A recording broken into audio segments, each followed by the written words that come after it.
Hello, my pumpkin fritters. How are you today? So, what I wanted to look at today was the whole concept of development and how it is related to trade. Just bear in mind that this is a very in-depth topic, and I'm just scraping the surface of it. So, I'm giving a very elementary level discussion of this work. It's just what students need to know. So it's going to be basics, it's going to be mostly theory based. We have one or two case studies and little side stories that we can look at. But obviously, when you really go in depth in these things in individual countries and development, you notice it becomes very technical, very interesting, and very complicated. So we're just doing the theory side, the basics. That's why we have coffee. Hmm Go to my next slide anymore. There we go, that works. So, what is development? So we're looking, oh dear, I see that my camera is over the text. That'll work. I'll just move it about as I need to. We'll figure this out as we go. So, development looks at the economy of a country. It also looks at your standard of living. It looks at, we'll get into all of it, but we have three main categories that we look at when we talk about development. So we have developed countries. Developed countries is also what we refer to as MEDCs, so more economically developed countries. And then we have developing countries, which is usually LEDCs, less economically developed countries. And then we have industrialized countries. So industrialized countries are the ones that have developed very quickly. They might not necessarily be MEDCs yet, but they seem to have invested a lot into their industry and manufacturing, and they've grown quite a bit over the last few decades. So this is just a world map to remind us of where all the money is at the moment. So you can see where your developed countries are. The green areas over here, these are the wealthier countries, and the less developed areas, the pink around here and here.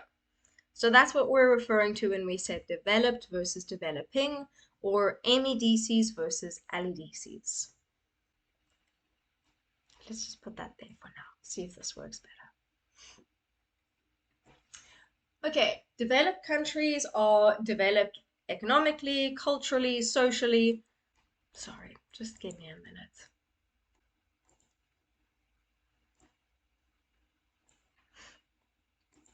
Okay, so they are developed socially, culturally. They have a great industry. They're producing a lot, manufacturing a lot of things. You generally have good standard of living. You generally have good education, good social services, so healthcare, all of those things. Yeah, that's your developed. So we often use it interchangeably with MEDCs, more economically developed countries. It's not fair for me to say that these are MEDCs because MEDC does say economically developed. Developed countries also look at other things like social development and human development. So it's not just looking at the economy. These are more holistically developed. Then developing countries, you can think of LEDCs. So they don't necessarily have the resources for all of these industries, or maybe they have the raw material and have the raw resources, but they don't have the money or the actual technology to develop those resources. So in many LEDCs, they have a lot of raw materials, but they don't have the finance or the skills or the technology to actually make the most of those raw materials. Industrialized countries are ones that have developed very quickly in a short amount of time. So they had a big economic development very briefly from being mainly agricultural driven to becoming industrialized, industry driven. We So they're kind of in limbo between the two. They're not quite developed yet, but they're a lot more advanced than developing countries. So they are making good progress in some areas, but they're not at developed yet. And the puppy is still fast asleep, so all is good. Are you awake now? Go back to sleep. He's busy snoring over there.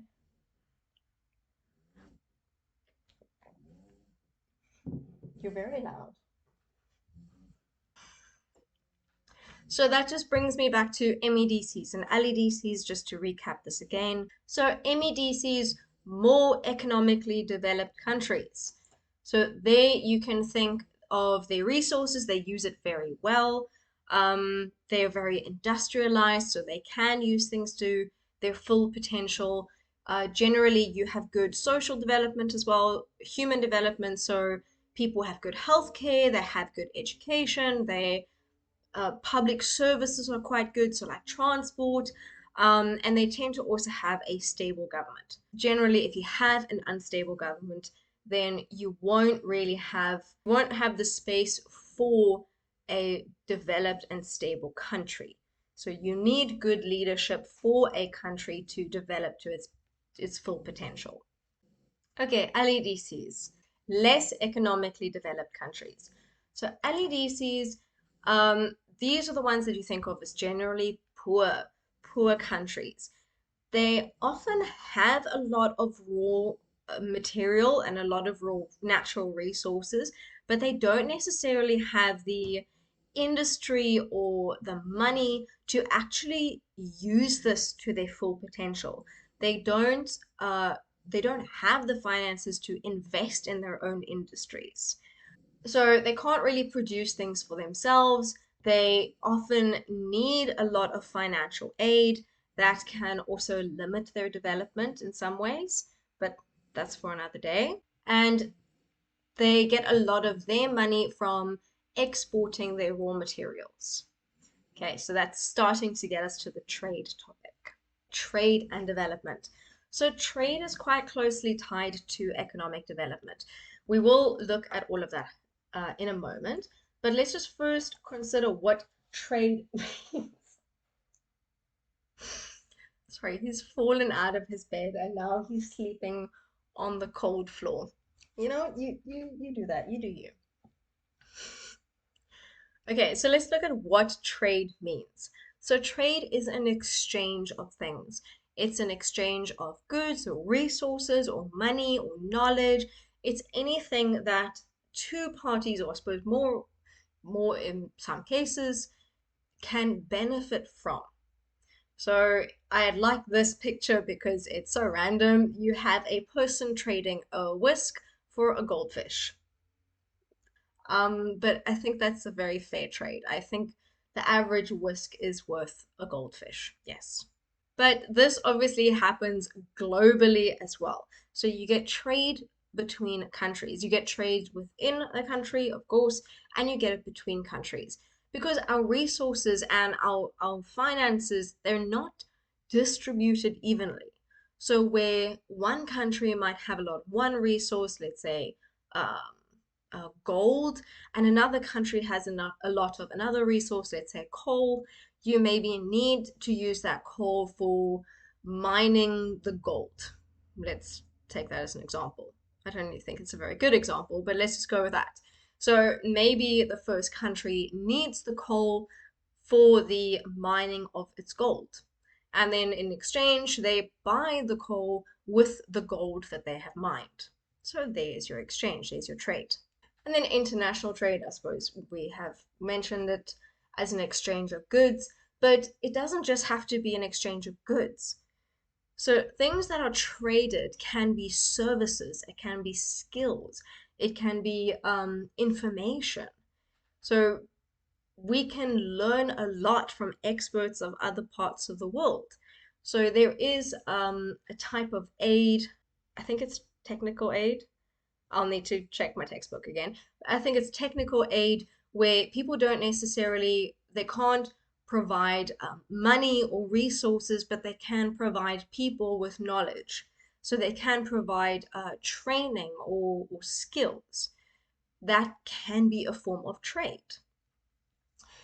Okay, each country gains something which they cannot produce. Without trade, a country will only have access to what they produce within a country. And like I said, resources are not distributed fairly across the world. There are a lot of natural resources that some countries do not have at all, and there are other resources that are basically useless without the other. So you need both to actually produce something. And that's where you need to have these good relationships between the countries to make sure that everyone can benefit from the resources that they have or need. So we talk about things that can be traded, and typically when we think of trade, we think of commodities. These are goods and services. They can be raw materials or finished goods. Now, I think, yes, this was a summary of the most common things that are traded. Now, this is why I was recapping LEDCs and MEDCs. Commodities can be raw materials or manufactured items.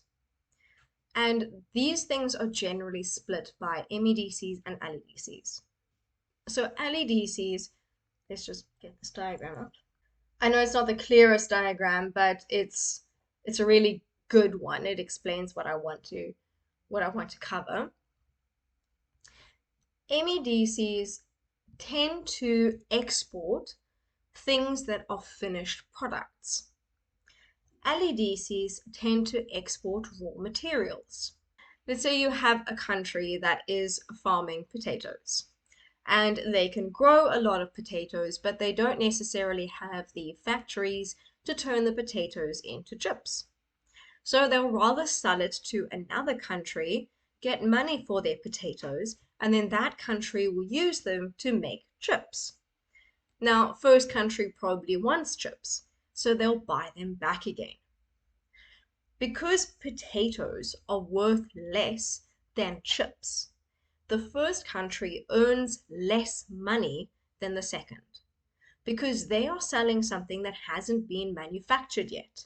It doesn't have the same value as something that has been manufactured and produced into a new product. The new product has more intrinsic value. So when they buy that product again, they're basically buying the potatoes back again, but with higher value. They're in the end losing money. They're spending more money than they've earned.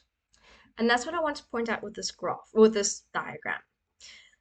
So this is supposed to be the exchange of general trade. So this one over here, this globe, is supposed to represent MEDCs.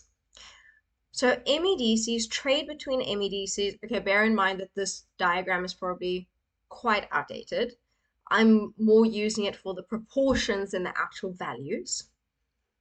So if we say that trade amongst MEDCs is about 2,000 billion in this diagram, but if you are looking at exports or imports from LEDCs, so this is my little LEDCs over here. You can see trade amongst LEDCs, 300 billion, not nearly as much.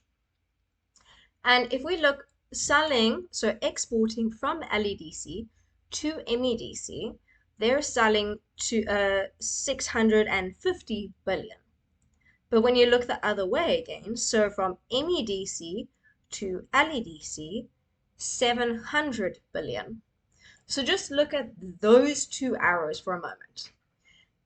LEDC to MEDC, 600 billion. MEDC back again, 700 billion. So you can see that the money is going one way. LEDCs are spending more on the products that they're importing than the MEDCs are. MEDCs can make it themselves. The LEDCs can't. They don't necessarily have the finances or the resources to.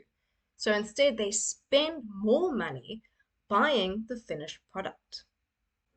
Now, there is an indicator that we use to understand this balance of how much they export versus how much they import.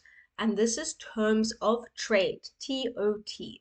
Terms of trade is the ratio of how much is exported relative to imported. And it's literally just that. It's just a ratio. So it's trying to see, do they spend as much money on the things that they buy as on the things that they sell?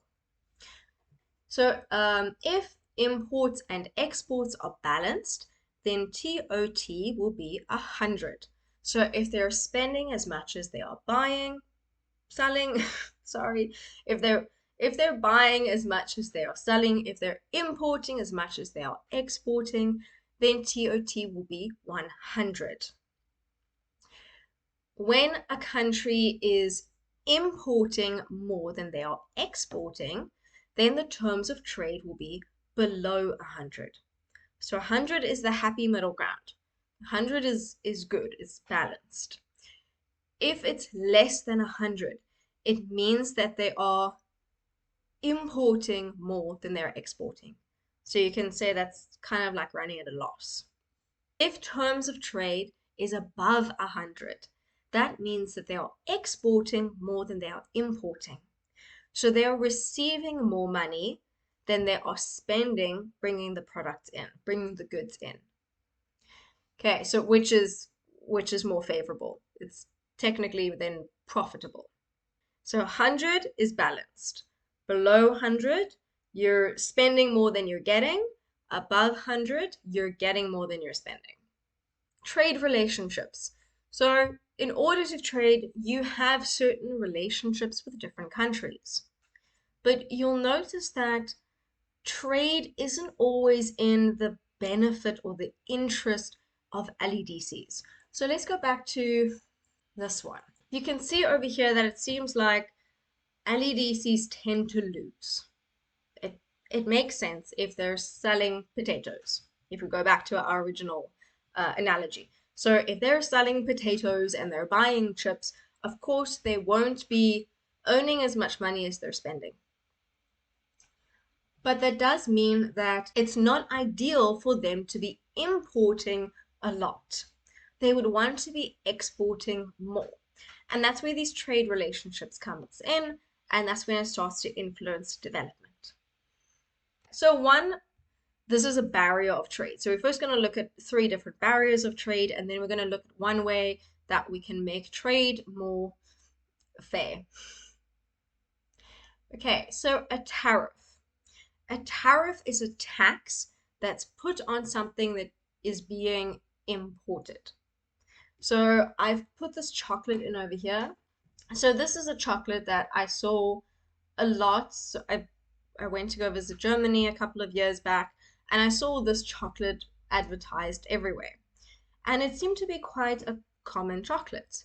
But if you come back to South Africa and you find this chocolate in the shops, it's very expensive. And it's not even an exchange rate thing.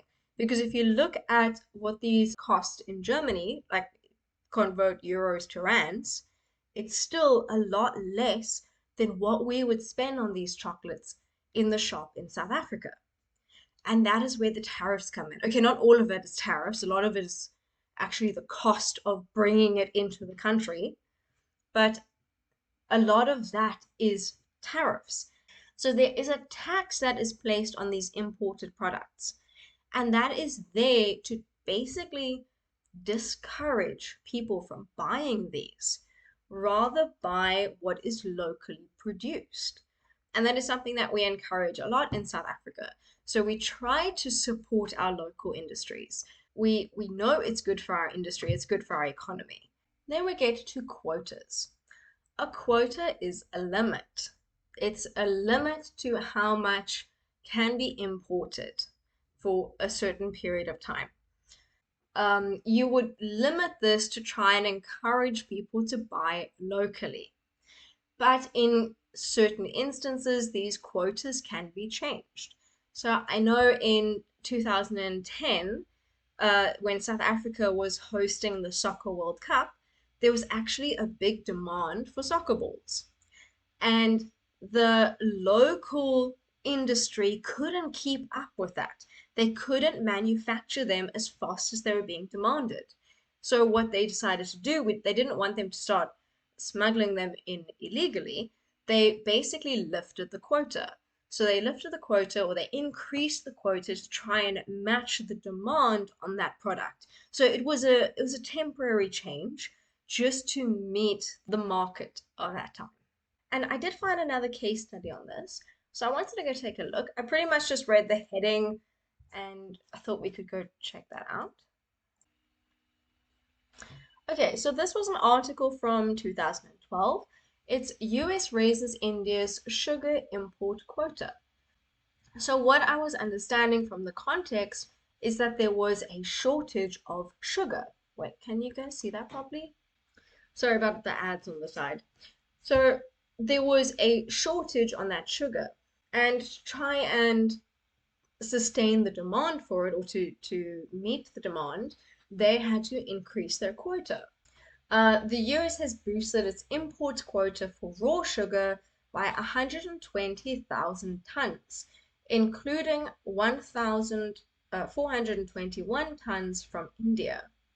So I'm not quite sure what led to the shortage, but there was a temporary shortage and they had to address it by changing their quota. And this is one of those cases where the quota is supposed to discourage people from using imported products. But if your local production can't provide everything you need, then you need to supplement with trade. So, sugar is the only major agricultural commodity produced in the US that is subject to import quotas. The limits were established to benefit domestic growers. Mexico became exempt from the quota in 2008 under the North American Free Trade Agreement. Oh, the free trade basically means that there's no restriction between those countries. So if there is a tariff or a quota or whatever else, then those two countries, it doesn't apply to them. I'll see if I can find a map of that. But it's basically agreements between those two countries that they will trade without any limitations. So no quotas, no tariffs. There's one more that we'll get to, but no restrictions. Then we get to subsidies.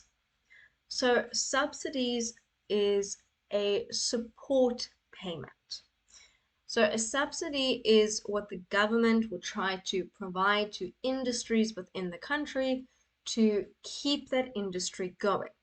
So let's run with the example of farmers or agriculture. So an agricultural subsidy is basically a payment made by the government to the farmers or the agricultural industry to try and relieve their costs. So by relieving some of their costs, by contributing to some of their expenses, they are they're encouraging local producers to keep their products affordable. So you won't be encouraged to import certain products if you can buy them locally for a cheaper price. So the idea of subsidies is to reduce the expenses so that local production can stay affordable. So if you think about all three of these things at the same time, you're adding a tax on imported products, you're making local products cheaper, and you are limiting the import of products. So with all three of these areas, you're encouraging people to buy or to invest in industries within the country. That way, then you can also develop the country to eventually have the same industries to produce the same manufactured goods as the MEDCs would. There is a conversation that we usually have in class about how subsidies can actually be a limit or a barrier to development. If we think about subsidies in terms of agriculture, let's say you have an MEDC, a wealthy country, and they are able to provide subsidies to their farmers, which means that their farmers can produce the raw materials or the basic foods that the country needs. Consider which countries whose economy runs on agriculture, and that's usually the LEDCs. So if you have LEDCs whose main export is agricultural products or raw materials, trying to compete with other countries who are receiving subsidies. That means that one of the biggest or losers in this situation are the LEDCs. Even though they benefit from their own subsidies, it does mean that an MEDC that they normally would export to won't necessarily want to buy from them because they can make it cheaper themselves. So it's a little bit of a catch-22. So subsidies can even be argued to be a barrier of development, when you think about it critically. So this is what I was hinting at earlier on, something that we can use to make this whole setup more fair, and that's fair trade. Fair trade is the idea of providing farmers in developing countries a fair price for their products. So we use chocolate as an example because it's a very frequently discussed example, but it puts into context. So this is supposed to be a slab of chocolate and broken into where the money goes. And you can see 3% of this slab goes to the actual farmer. So 5% just on taxes, 12% on transport, 20% on production, and then you get an insane like 43% whatever on profit. So you can see in this context that 3% for that very important ingredient of cocoa seems very small. So the idea of fair trade is to make sure that the people that are working on growing these ingredients are actually being paid their money's worth. Oh, and it is worth noting that this isn't something that happens between countries. This is a relationship between producer and consumer. So the people that are making the chocolate and the people who are buying the chocolate and the people who are selling the ingredients. So it's something that we can do personally. We can actually see the little fair trade logo on a lot of chocolates. Or you can find out who is supporting fair trade. Because it's a decision made by the consumer, it's not a relationship between the countries. Hello, are you awake? Hey? Sorry, give me a second. Come here. It's okay. Don't worry, that was just a yawn. Say hello. Hello. Hey. Hello. My sweetheart. Say hello.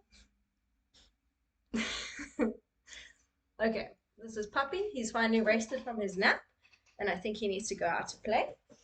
So these are the aims of fair trade, creating opportunities. That's obviously for both sides of the situation, especially the producers, so that they actually stay in the market, that they have the opportunities to sell their products at a respectable price, fair and stable prices, right? The main driver of this to make sure that everyone involved in the production of this chocolate gets paid fairly.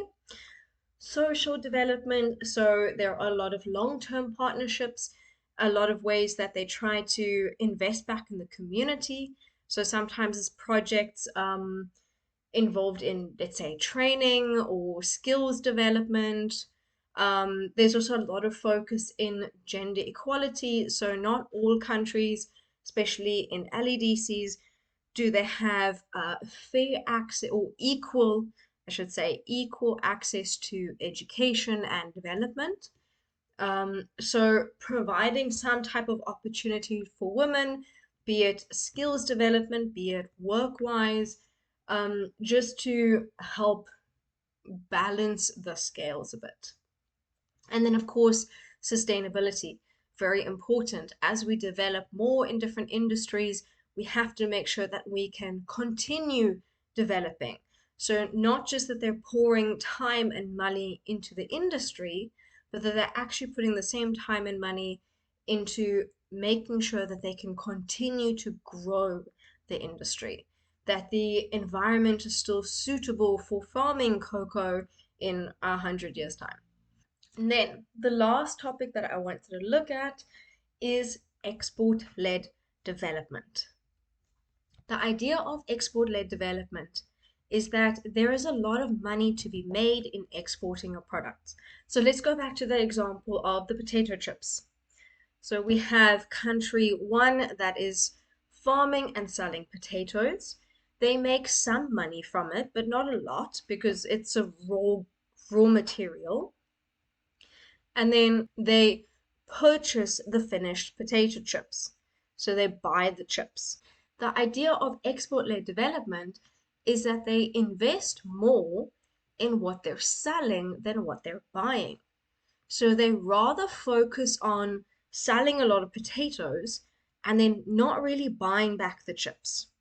And maybe even investing in their own industry, in their own chip making industry.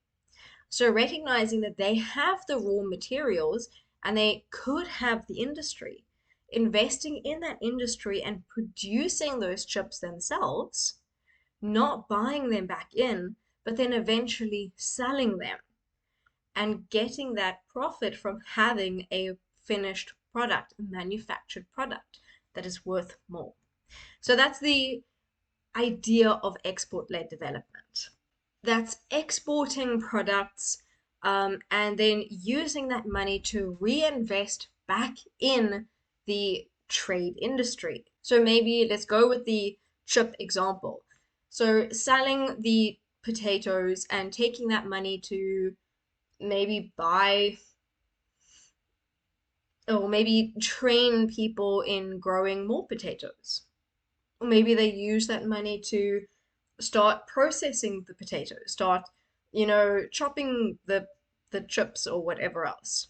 Then whatever money they make on that, they reinvest back into the same industry.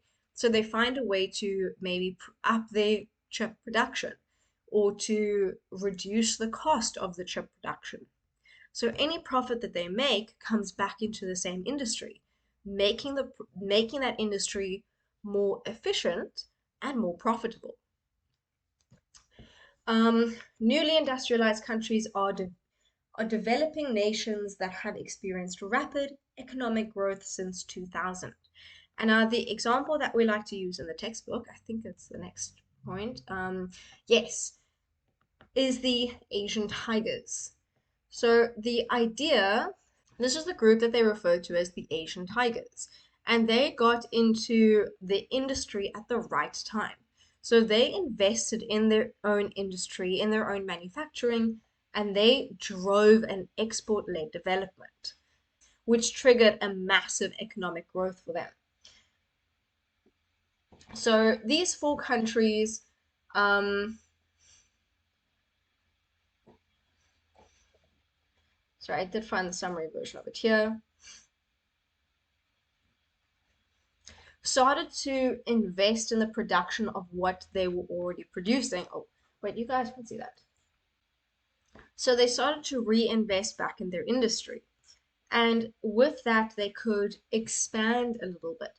They could start to produce more. Not only did they invest in the industry of the production, they also invested in the education of these industries.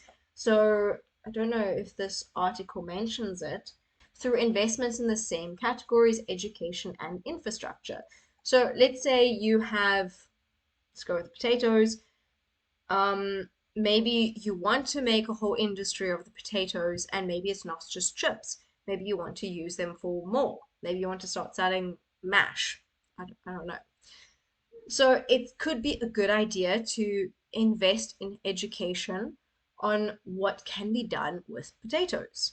So that when the next generation comes in with their new set of skills and knowledge, they can expand on the industry and say, we can actually do a lot more with these potatoes. And they can also learn about what they can do to expand the industry in general. So maybe it's not just that one product, they can see that there's potential for other resources in the same direction. So they're not just developing the actual physical technology, the physical production of these materials or of these goods and commodities, but also the skills behind it. They're investing in the education needed to drive this industry, to make sure that there are people that can keep the industry going. There are some arguments that the only reason why the Asian tigers were so successful is because they started their development in the right time. They started their development when big globalization was happening and there was a big drive for new fancy technology. And they just managed to get their timing right. Um, so maybe it would work again for other countries, but we don't really know for sure. So these are some of the restrictions that people can expect. So they think that the current limitations is that there isn't as much encouragement to import these products. There is a lot more competition for existing products. So again, if we go with the potato industry, we can say that country one has now started producing their own chips. That's great, but country two is probably still doing the same thing. So country one, yes, can make money from selling chips rather than potatoes, but they are still competing with country two. So there is more of this competition. The market can be saturated. There's only so many chips that people can eat, and it might not be the right environment for export-led development. Like I said, this is a very big topic. It's a very interesting topic when you really go in depth into it. And this is just supposed to be a blanket discussion looking at understanding it. How development is linked to trade. How LEDCs tend to export raw materials and they get a lot less for it. How MEDCs export finished products and then they profit more from it. And they usually sell it to the LEDCs that don't have the resources to make those products, but then end up losing in the long run because they don't have the money to make it, and now they're spending the money to buy it. So, yes, development and trade is a very interesting topic, in my opinion. And there's a lot that can be explored in this area. But this is the extent to which my students need to understand it. And I hope that this has been helpful. I hope that the interruptions with the puppy haven't been too bad. And otherwise, I hope that you have a great day.